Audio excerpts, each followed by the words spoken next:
प्रिय छात्रों नमस्ते। कक्षा 11 विषय नागरिक शास्त्र, अध्याय राजनैतिक सिद्धांत एक परिचय। प्रेषित कर्ता ऋषिश कुमार, हिंदू राष्ट्रीय इंटर कॉलेज गंगो, सहारनपुर। आज हम इस अध्याय के दूसरे भाग में राजनीतिक सिद्धांत एक परिचय के प्रकरण राजनीतिक सिद्धांत एक परिचय, उपविषय पूर्व ज्ञान, राजनीतिक सिद्धांतों को व्यवहार में उतारना, हमें राजनीतिक सिद्धांतों में क्या पढ़ना चाहिए, उदाहरण न्याय के संबंध में प्लेटो के सिद्धांत का अध्ययन करेंगे। उद्देश्य राजनीतिक सिद्धांत एक परिचय के माध्यम से सभ्य समाज का निर्माण करना तथा छात्रों को प्रेरित करना। इस अध्याय का मुख्य विषय यही है, जिसके माध्यम से हम एक सभ्य समाज का निर्माण करेंगे और यह प्रक्रिया निरंतर चलती रहेगी। पूर्व ज्ञान। मनुष्य एक विशिष्ट प्राणी है। मनुष्य राजनैतिक चिंतन के माध्यम से परस्पर वाद, प्रतिवाद एवं संवाद करता है तथा राजनैतिक सिद्धांत को जन्म देता है। इसके माध्यम से एक सभ्य समाज की स्थापना होती है। इस अध्याय में हमने सीखा है कि राजनीति क्या है तथा राजनीतिक सिद्धांत में हम क्या पढ़ते हैं। राजनीति हमारे जीवन का अविभाज्य अंग है। राजनीतिक सिद्धांत को हम सामाजिक जीवन में विभिन्न मूल्यों के रूप में प्रयोग करते हैं। जैसे मुझे विद्यालय में कौन सा विषय पढ़ना है, यह तय करना मेरा अधिकार होना चाहिए। छुआछूत की प्रथा का उन्मूलन कर दिया गया है। कानून के समक्ष सभी भारतीय समान हैं। अभिव्यक्ति की स्वतंत्रता प्रदान की गई है। गणतंत्र दिवस के समारोह में प्रत्येक को प्रतिभाग करना चाहिए। हम अपने अधिकार एवं कर्तव्यों से परिचित होते हैं तथा उन्हें अपने जीवन में प्रयोग करते हैं। इस प्रकार से हम एक सभ्य समाज के निर्माण में महत्वपूर्ण भूमिका अदा करते हैं। अधिकार एवं कर्तव्य एक ही सिक्के के दो पहलू हैं। राज्य के प्रति हमारे कर्तव्य होते हैं, वही हम राज्य से अधिकार प्राप्त करते हैं। अधिकार और कर्तव्य के माध्यम से हम अपने व्यक्तित्व का पूर्ण विकास करते हैं। जहाँ तक मूल्य हैं, स्वतंत्रता, समानता, न्याय, बंधुता, धर्मनिरपेक्षता, ये मूल्य हैं जिन्हें हमने पूर्व ज्ञान के रूप में इस अध्याय के पूर्व भाग में पढ़ा है। राजनीतिक चिंतन सिद्धांत का यह भाग बहुत ही महत्वपूर्ण है। इस भाग में हम अन्य चीज़ों को पढ़ेंगे और इन्हें हम सीखेंगे। राजनीतिक सिद्धांत को व्यवहार में उतारना, इस भाग का यह बहुत ही महत्वपूर्ण टॉपिक है। राजनीतिक सिद्धांत के मूल्य स्वतंत्रता, समानता, न्याय, नागरिकता, विकास, राष्ट्रवाद, धर्मनिरपेक्षता, सहिष्णुता आदि विचारों का हमने अध्ययन किया है। इन मूल्यों की अनेक परिभाषाएं दी गई हैं। काफ़ी तर्क वितर्क के बाद सर्वमान्य मूल्यों के रूप में स्वीकार कर लिया गया है। हम सब इन मूल्यों को स्वीकार करें तथा आत्मसात करें। समानता का अर्थ पूर्ण समानता नहीं है, बल्कि समानता का अर्थ है अवसर की समानता। गणित विषय में त्रिभुज एवं वर्ग आदि की परिभाषाएं निश्चित होती हैं, किंतु राजनीतिक सिद्धांतों में स्वतंत्रता, समानता, न्याय आदि परिभाषाएं एक समान नहीं होती हैं। समय समय पर इनमें बदलाव होता है। राजनीतिक सिद्धांतों में जो राजनीतिक सिद्धांत हैं, यह भी विज्ञान है, पर यह विज्ञान प्राकृतिक विज्ञानों के समान नहीं है। प्राकृतिक विज्ञान जैसे गणित, रसायन विज्ञान, जीव विज्ञान, भौतिक विज्ञान। रसायन विज्ञान में H2 + O2 H2O बनता है, वहीं गणित में 2 + 2 = 4 होता है। या त्रिभुज वर्ग की परिभाषाएं दी जाती हैं जो निश्चित होती हैं। किंतु सामाजिक विज्ञान, जहाँ पर जिसको राजनीति विज्ञान भी एक विज्ञान है, क्योंकि इसका भी क्रमबद्ध एवं व्यवस्थित ढंग से अध्ययन किया जाता है। यदि हम क्रमबद्ध एवं व्यवस्थित ढंग से अध्ययन करते हैं तो हम एक निश्चित उद्देश्य और निश्चित लक्ष्यों को प्राप्त करते हैं। जैसे कि हम सभ्य समाज की निर्माण की दिशा में बढ़ते हैं तो उसके पहले हम सिद्धांतों को निर्माण करते हैं, उनको आत्मसात करते हैं, उन पर चलते हैं, जिससे हम अपने उद्देश्यों को प्राप्त कर लेते हैं। इसमें स्वतंत्रता, समानता, न्याय विभिन्न परिभाषाएं आती हैं, किंतु उन परिभाषाओं का निचोड़ अगर निकालते हैं तो वह लगभग समान ही होता है। कभी कभी सार्वजनिक जगहों पर समानता के नियम को भंग करके कोई व्यक्ति आगे बढ़ जाता है। उसे प्रसन्नता होती है जबकि दूसरों को कष्ट होता है। ऐसा आपने रेलवे का टिकट लेते समय या डॉक्टर के यहाँ लाइन में लगकर स्वयं को इलाज के लिए दिखाना होता है तब महसूस किया होगा, किंतु कमज़ोर, दिव्यांग, गर्भवती महिला या अत्यधिक पीड़ित व्यक्ति पहले दिखा लेता है तो समानता का नियम नहीं भंग होता है, क्योंकि ये परिस्थितियों के लिए कारण उनकी आवश्यकता है। अभी हमने समानता के बारे में बताया है कि हम कहाँ कहाँ पर समानता को सामाजिक व्यवहारिक जीवन में देखते हैं, किंतु जो हम व्यवहारिक जीवन में समानता देखते हैं उसमें कहीं कहीं पर जो वास्तविक असमानता दिखाई पड़ती है, जो ज़रूरत भी होती है, जैसे गर्भवती महिला है, दिव्यांग पुरुष है या कोई कमज़ोर व्यक्ति है। यदि बस में सीटें हैं तो महिलाओं के लिए अलग से सीटें रिजर्व कर दी जाती हैं, दिव्यांग व्यक्ति के लिए अलग सीटें रिजर्व कर दी जाती हैं, क्योंकि यह उनकी आवश्यकता होती है। ये जो सीट रिजर्व की जाती है ये मूल समानता के मूल्य को किसी प्रकार से भंग नहीं करते हैं। हम यह भी देखते हैं कि गरीब, असहाय, राष्ट्र की मुख्य धारा से कटे हुए, अशिक्षित एवं दलित वर्ग के लोग मजबूरी बस अवसर की समानता का लाभ नहीं उठा पाते हैं।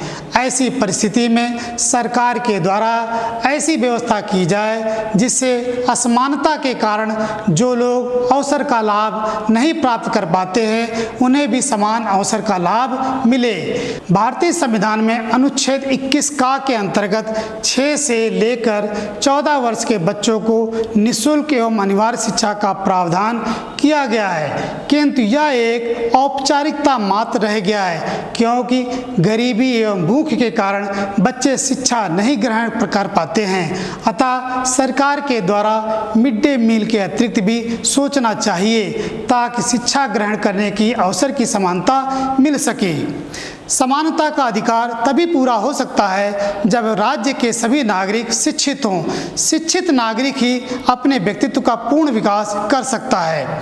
हम देखते हैं हमारे समाज में कुछ ऐसे वंचित वर्ग के लोग हैं जिनके पास सामान्य सुविधाएं जैसे किताबें, पेंसिल, किताब, कपड़े, जूते आदि नहीं हो पाते हैं, यहाँ तक कि वह विद्यालय की अनिवार्य शुल्क भी नहीं दे पाते हैं, जिस कारण से वह शिक्षा से वंचित रह जाते हैं। किंतु किसी भी राज्य से कोई भी बच्चा अगर शिक्षा से वंचित रह जाता है तो वह उस राज्य के लिए हितकर नहीं है, उस राष्ट्र के लिए भी हितकर नहीं है। यदि राज्य के सभी नागरिक शिक्षित होंगे तो उस राष्ट्र का उत्थान होगा और एक सभ्य समाज का निर्माण होगा, जो हमारा उद्देश्य है।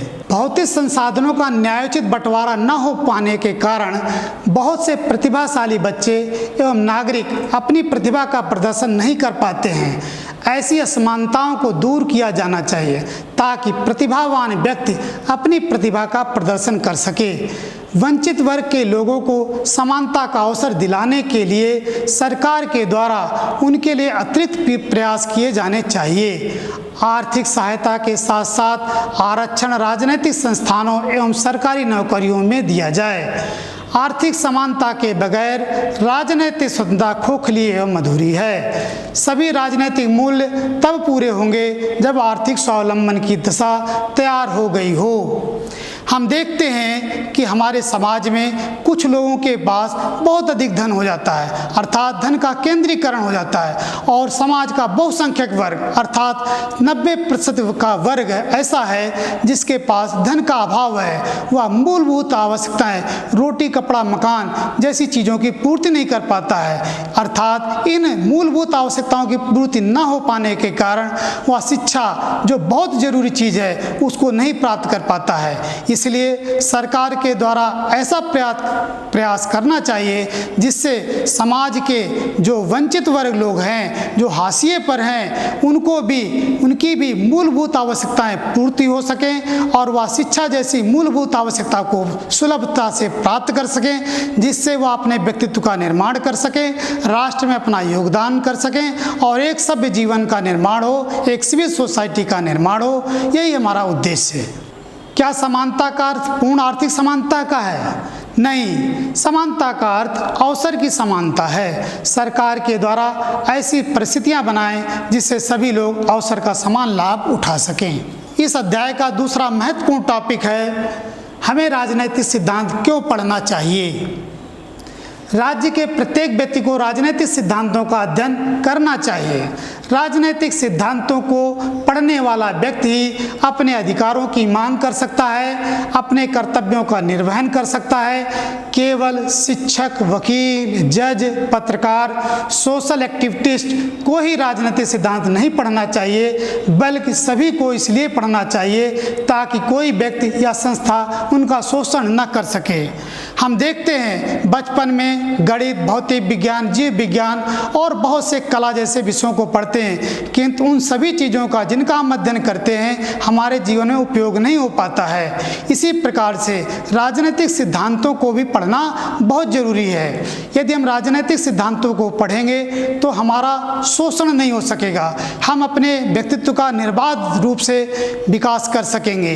अर्थात केवल शिक्षक, वकील, डॉक्टर, जज आदि राजनीतिक सिद्धांत न पढ़ें, बल्कि समाज के सभी वर्ग के लोग राजनीतिक सिद्धांत और संविधान को पढ़ें, उनका पालन करें और संविधान को पालन करते हुए अपने अधिकार और कर्तव्य लें और सभ्य समाज के निर्माण में अपना योगदान दें। सभी नागरिकों को राजनीतिक अधिकार के रूप में वोट डालने, चुनाव लड़ने, सरकारी नौकरी प्राप्त करने का अधिकार है। साथ ही स्वयं के विषय में निर्णय लेने का अधिकार है। उसके द्वारा लिया गया कोई भी निर्णय केवल उसे ही नहीं बल्कि संपूर्ण राष्ट्र को प्रभावित करता है। एक विचारशील एवं परिपक्व व्यक्ति साझा हितों को गढ़ने और व्यक्त करने में नए माध्यमों का उपयोग कर सकता है। उच्च शिक्षित व्यक्ति सामाजिक गतिविधियों का अच्छा मूल्यांकन कर सकता है। किसी भी राष्ट्र के उत्थान में प्रत्येक व्यक्ति का योगदान होता है। एक विचार संपूर्ण राष्ट्र में परिवर्तन ला सकता है। अर्थात उच्च शिक्षित व्यक्ति है, अगर उसके अंदर एक ऐसा विचार आता है जो संपूर्ण सामाजिक, आर्थिक, राजनीतिक गतिविधियों को प्रभावित करता है, जो सकारात्मक है, तो वह उस राष्ट्र के लिए एक अच्छा विचार होगा और उस राष्ट्र का सभी क्षेत्रों में उत्थान होगा।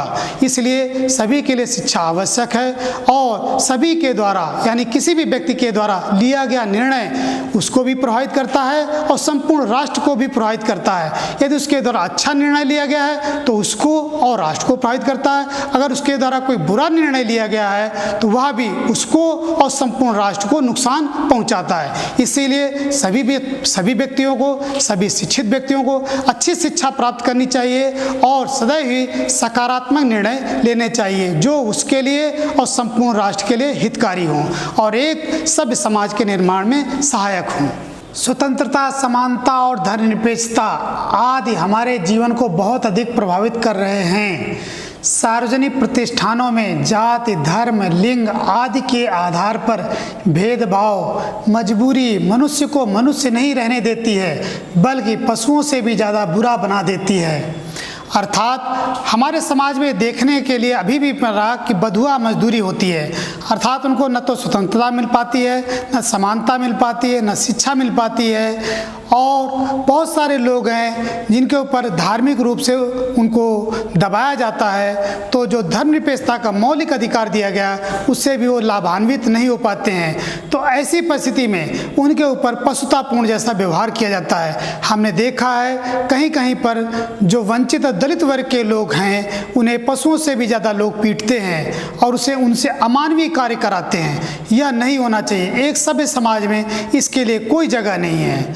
हमें एक ऐसे समाज का निर्माण करना है जहाँ पर सबके व्यक्तित्व का विकास हो और सभ्य समाज का निर्माण हो। इसीलिए सबके लिए शिक्षा, स्वतंत्रता, समानता, न्याय प्राप्त होना आवश्यक है। असमानता के खिलाफ हिंसा उचित नहीं है। संपन्न एवं विशेषाधिकार वाले लोग गरीब एवं मजबूर लोगों का उत्पीड़न करते हैं जबकि पीड़ित लोग सम्मान का जीवन जीना चाहते हैं। यदि हमारे समाज के लोग वास्तविक शिक्षित होंगे तो वह दूसरों की भावनाओं का सम्मान करेंगे तथा किसी का भी उत्पीड़न नहीं करेंगे। यदि हम शिक्षित होंगे तो हमारे अंदर हीन भावना नहीं होगी। हम उचित मंच पर अपने विचार रख सकते हैं तथा तर्क वितर्क कर सकते हैं। हम एक सिविल समाज के निर्माण में अहम भूमिका अदा कर सकते हैं। हम इस टॉपिक में देख रहे हैं कि हिंसा उचित नहीं है, क्योंकि हिंसा के माध्यम से किसी का लाभ नहीं होता है, न किसी व्यक्ति का, न किसी समाज का, न किसी राष्ट्र का। इसीलिए यदि हमारी कोई मांग है तो संवैधानिक तरीकों के माध्यम से अहिंसक मार्ग को अपनाते हुए, गांधी जी के मार्ग को अपनाते हुए अपनी बातों को रखें, और यदि सरकार की उन बातों को स्वीकार करेगी। हमारे समाज में अगर कोई शिक्षित लोग होंगे, सभी लोग शिक्षित होंगे, तो वह किसी के ऊपर अत्याचार नहीं करेंगे। जो गरीब लोग हैं, वंचित लोग हैं, उनके ऊपर किसी प्रकार का शोषण नहीं होगा, वह भी, उनको भी सम्मान मिलेगा और वह भी सम्मान का जीवन जीना चाहते हैं। हम देख रहे हैं कि यदि कोई शिक्षित व्यक्ति है तो उसके अंदर किसी भी प्रकार की हीन भावना नहीं आती है। उच्च शिक्षित व्यक्ति किसी भी मंच पर अपने विचार रख सकता है और तर्क के साथ अपनी बात को रख सकता है, जिसके माध्यम से वह वाद विवाद और संवाद के माध्यम से उसकी बातों को सुना जाएगा, सम्मान दिया जाएगा। अगर उसके विचारों में दम होगी तो समाज उसको स्वीकार किया करेगा तथा एक समय समाज का निर्माण होगा। इस अध्याय का तीसरा महत्वपूर्ण टॉपिक यह है कि राजनीतिक सिद्धांत पर सुकरात एवं प्लेटो के विचार। यूनान के एथेंस नगर में महान दार्शनिक सुकरात का जन्म हुआ था। सुकरात बहुत बुद्धिमान था। सुकरात ने एथेंस में चली आ रही सामाजिक, आर्थिक, राजनैतिक परंपराओं का तार्किक ढंग से विरोध किया था। सुकरात ने कहा था कि सद्गुण ही ज्ञान है, ज्ञान ही सद्गुण है, virtue is knowledge, knowledge is virtue. सुकरात के विचारों का सोफिस्टों से टकराव हुआ। सेफलस सोफिस्ट लोग परंपरावादी तथा राजा के भक्त थे। वे कोई परिवर्तन स्वीकार नहीं करना चाहते थे। सेफलसों से वैचारिक टकराव के कारण सुकरात को राजा की आज्ञा से जहर पीना पड़ा तथा सुकरात की मृत्यु हुई, किंतु सुकरात के विचारों की मृत्यु नहीं हुई है। सुकरात के शिष्य प्लेटो ने अपनी पुस्तक दी रिपब्लिक में डायलॉग के माध्यम से सुकरात के विचारों को रखा। एथेंस में सुकरात बहुत बुद्धिमान व्यक्ति था। वह तर्क के माध्यम से समाज को जगा रहा था। उस समय राजा के भक्त सेफलस या सोफिस्ट थे, जो गलत बातों को सही कहते थे, किंतु सुकरात समाज में उन विचारों को रखता था जो सही होते थे। ये विचार सेफलसों के विरुद्ध होते थे। वह अपने विचारों पर, सुकरात अपने विचारों पर अडिग था। सेफलसों को यह बात स्वीकार नहीं थी। राजा को लगा कि मेरा सिंहासन अब डगमगा रहा है, तख्ता पलट हो सकता है, तो इस कारण से उसने सुकरात को कैद में डाल दिया और सुकरात को जहर का प्याला पीने के लिए बाध्य किया। वह राजा यह चाहता था सुकरात अपने विचारों को से पलट करके सोफिस्टों के विचारों का समर्थन करने लगे, किंतु सुकरात ने ऐसा करने से मना कर दिया। सुकरात जहर पीने के कारण मृत्यु हो गई, किंतु उसके विचारों की मृत्यु नहीं हुई, जिसे द रिपब्लिक पुस्तक में उसके शिष्य प्लेटो ने उन विचारों को आगे बढ़ाया। प्लेटो ने अपनी पुस्तक दी रिपब्लिक में न्याय को परिभाषित किया था। सुकरात एवं सेफलस एवं उसके मित्रों के बीच संवाद के माध्यम से न्याय का सही पक्ष प्लेटो ने रखा। प्लेटो ने सेफलसों के विचारों को गलत सिद्ध करते हुए कहा, अपना कर्तव्य पूरा करना ही न्याय है। प्लेटो ने दो प्रकार के कर्तव्य बताए, व्यक्तिगत कर्तव्य, सामाजिक कर्तव्य। व्यक्तिगत कर्तव्य एवं सामाजिक कर्तव्य दोनों ही एक साथ पूरे हों तो वही ही प्लेटो के राज्य का न्याय है। हम यह पिक्चर देख रहे हैं, यह सुकरात की है। सुकरात एथेंस का सबसे ही बुद्धिमान विचारक था, जिसने वहाँ पर सामाजिक, आर्थिक, राजनैतिक क्षेत्रों पे अपने विचार रखे और जन जागरूकता फैलाई और एक नई चेतना का प्रादुर्भाव किया। सुकरात का शिष्य प्लेटो था। प्लेटो ने सुकरात के विचारों को द रिपब्लिक पुस्तक में उनको डायलॉग माध्यम से रखा और सोफिस्टों के विचारों को गलत सिद्ध किया और न्याय को सही ढंग से परिभाषित किया, जो किसी प्रकार से सबके लिए हितकारी था, राज्य के लिए भी, व्यक्ति के लिए भी। तो प्लेटो का जो न्याय था वो प्लेटो की पुस्तक द रिपब्लिक में सबसे महत्वपूर्ण है। इस अध्याय में हमने सीखा है कि राजनीतिक सिद्धांत की प्रक्रिया निरंतर चलती रहती है। वाद, संवाद एवं प्रतिवाद के माध्यम से नए राजनीतिक सिद्धांतों एवं मूल्यों को अपने जीवन में अंगीकार करते हैं और एक सभ्य समाज का निर्माण करते हैं। संचार के युग में संपूर्ण विश्व का भूमंडलीकरण हो गया है। सभी एक दूसरे पर प्रभाव डालते हैं। विभिन्न राष्ट्रों से हम राजनीतिक सिद्धांत सीखते हैं तथा विश्व के अन्य देशों को हम अपने सभ्य जीवन के अंगीकार किए हुए मूल्यों को दूसरों को अंगीकार करने के लिए प्रेरित करते हैं। इससे वसुधैव कुटुंबकम की स्थापना होती है। छात्र सभ्य जीवन एवं नैतिक मूल्यों को राजनीतिक सिद्धांतों के माध्यम से अपने जीवन में अंगीकार करते हैं। प्रत्येक सभ्य एवं शिक्षित व्यक्ति के अंदर विमर्श के माध्यम से राजनीतिक सिद्धांत जन्म लेते हैं। प्रत्येक व्यक्ति विशिष्ट है। हमारे यहाँ वेदों में कहा है मुंडे मुंडे मतिर्भिन्ना, अर्थात प्रत्येक व्यक्ति के अंदर विशिष्ट विचार पैदा होते हैं। सभी के विचारों का सम्मान करना चाहिए। यदि हम सभी के विचारों का सम्मान करेंगे तो वह हमारे भी विचारों का सम्मान करेगा, और जब इसके माध्यम से हमारे मध्य वाद संवाद प्रतिवाद की एक सार्थक प्रतिक्रिया शुरू होगी और जिससे नए ऐसे विचारों का जन्म होगा जो हमारे समाज के लिए हितकारी होंगे और एक सभ्य समाज का निर्माण होगा। यह प्रक्रिया निरंतर चलती रहती है। स्वतंत्रता, समानता, न्याय, बंधुता, धर्मनिरपेक्षता आदि की परिभाषाएं निरंतर चलती रहती हैं। जैसे जैसे हमारा समाज शिक्षित होता जा रहा है वैसे वैसे स्वतंत्रता समानता की मांग और अधिक बढ़ती जा रही है। इस मांग को हमें स्वीकार करना चाहिए और इसमें जहाँ भी बदलाव हो उस बदलाव को स्वीकार करने के लिए सदैव हमें तत्पर रहना चाहिए। हम देख रहे हैं अकेला व्यक्ति, जिसे प्लेटो ने कहा व्यक्ति राज्य की इकाई, अर्थात प्लेटो ने राज्य की इकाई व्यक्ति माना है। कोई भी व्यक्ति अकेले सोचता है, विचार करता है, विमर्श करता है। उसकी सोच अच्छी हो सकती है, विचार उसके उत्तम हो सकते हैं, उसके विचारों में आदर्श हो सकता है, मूल्य हो सकते हैं, किंतु वह विचार अगर धरातल पर स्वीकार नहीं किए जाते हैं तो अच्छे विचार भी वह सही नहीं होते हैं, सब समाज का निर्माण करने में सार्थक नहीं होते हैं। किंतु यदि वो परिवार में हम जाते हैं, उसके शिष्य प्लेटो के शिष्य अरस्तु ने राज्य की इकाई परिवार माना है। परिवार में माता पिता और बच्चे होते हैं। यदि वे आपस में वाद विवाद संवाद करते हैं तो वहाँ से अच्छे विचार और निष्कर्ष निकल के आते हैं। यदि वहाँ से अच्छे विचार आते हैं तो वे विचार समाज में या उस समुदाय में फैलते हैं और उस समुदाय के लोग उसे स्वीकार करते हैं। फिर वही विचार आगे समाज में जाते हैं और समाज उन्हें स्वीकार करता है तो एक सभ्य समाज का निर्माण होता है। यह प्रक्रिया निरंतर चलती रहती है। हम मानव जाति के लोग बुद्धि विवेकवान हैं और हम इन सब के बुद्धि विवेक और वाणी के माध्यम से अन्य प्राणियों की तुलना में अद्वितीय हैं। हमें भगवान ने या प्रकृति ने इस तरह से बनाया है कि हम अपनी जो क्षमताएं दी गई हैं उसके माध्यम से एक सभ्य समाज का निर्माण करें और न केवल मानव जाति का ही विकास करें बल्कि अन्य जीवों का भी कल्याण करें, जिससे प्रकृति में एक संतुलन बना रखें। छात्रों के लिए गृह कार्य, राजनीतिक सिद्धांत का अध्ययन हमारे लिए किन रूपों में उपयोगी है? ऐसे 4 तर्क दीजिए। क्या एक अच्छा प्रभावपूर्ण तर्क औरों को आपकी बात सुनने के लिए बाध्य कर सकता है? क्या राजनीतिक सिद्धांत पढ़ना गणित पढ़ने के समान है? अपने उत्तर के पक्ष में तर्क दीजिए। राजनीतिक सिद्धांत के अध्ययन का मुख्य उद्देश्य क्या है?